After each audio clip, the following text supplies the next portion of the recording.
Hello, my dear student of class 7th. Welcome to the online classes of Balangi Public School. Today, in this video, we will learn a new chapter of science, that is soil.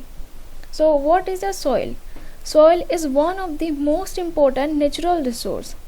It is the uppermost layer of the earth crust, which is blackish brown in color. The soil supports plant growth by holding the roots firmly and supply water and nutrients to the plant. It also acts as a natural habitat for many organisms like an earthworm, fungi, bacteria, ant, and etc.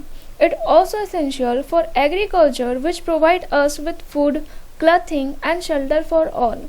It supply water and nutrients to the plant. Therefore, we can say that soil is an inseparable part of our life.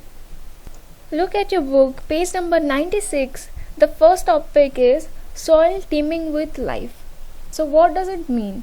Soil contains air, water and countless living organisms like fungi, bacteria, insects, earthworm, rodents, moles and plant root.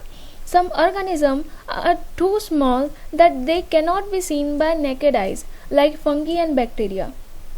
An important soil organism is an earthworm. It is visible only in the rainy season. It increases the fertility of the soil. Look at this table 9.1 showing different soil samples. The first one is the garden soil. We can see grasses and root there. Also animals like ants, earthworm, termites and beetles are found there. And we also found some amount of concrete, plastic bags or glass particles which we will include on this box. Apart from plants and animals, we can also see some other material like the plastic bags and concrete. The second one is the soil from the roadside. In the plant table, we can write that here we found the dry roots. Next, in animal table, we can found ants and termites also. And in the third table we can write concrete, plastic bags and glass particles. Therefore, we see that the different soil from different sites have various plant, animal and waste material in them. Sometimes some people throw polythene bags and plastic articles in the soil. They pollute the soil and also kill the useful organism living in the soil. Some other substance like chemical and pesticides also pollute the soil. So to prevent the soil pollution, the use of polythene bags must be banned and the waste product and the chemical must be treated before they are released into the soil. The use of pesticide in the agricultural field must also be minimized in order to prevent the soil pollution. Our next topic is soil profile. Soil is formed by breaking down of rocks by the action of wind, water or climate by the process called as the weathering.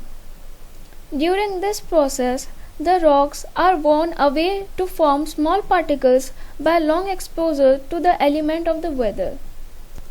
Weathering is a very slow process as it takes thousands of years for a huge rock to turn into fine particles. The nature of the soil depends upon the rock from which it has been formed and types of vegetation they grow on it. The soil profile is a vertical section through the different layer of the soil. The soil profile consists of different layers of the soil which are called the horizon, as shown in this figure. Each horizon different in texture, color, depth and chemical composition. Look at your book, page number 98, figure 9.3. The first one is the A horizon, also known as the topsoil. It is the uppermost layer of the soil and is usually dark in color because of the presence of minerals and humus in it. So what is humus? Humus is the rotting dead matter present in the soil. It provides the nutrients in the plant since the root of the most plant are confined to this layer. Humus is the dark brown color layer which consists of dead rotting remains of plants and animals. Humus also help in making the topsoil porous. This layer is generally soft and retain more water in it. This layer provides shelter for many living organisms like earthworm, rodents, moles, and beetles. The second layer is the B horizon, also known as subsoil or the middle layer. This layer of the soil lies just below the topsoil. It is made up of slightly bigger rock particle than that of the topsoil. It does not have much humus and is lighter in color than the topsoil. It is somewhat harder and more compact than the topsoil. This layer is less fertile than topsoil and contains few living organisms. The subsoil is rich in the minerals and iron oxides. The third layer is the sea horizon. This layer of soil, which lies just below the subsoil, is called the sea horizon. It consists of small pieces of broken rock with the crack and crevices found by the weathering of the bedrock or the parent rock. The fourth and the last one is the bedrock. Below the sea horizon, unweathered solid rock is found, which is called as a bedrock. It is non-porous and can produce the soil over a long period of time. Rainwater get collected over it to form the water table. This layer is hard enough and is difficult to dig with a spade. So this is all about the soil profile. That's all for today's video.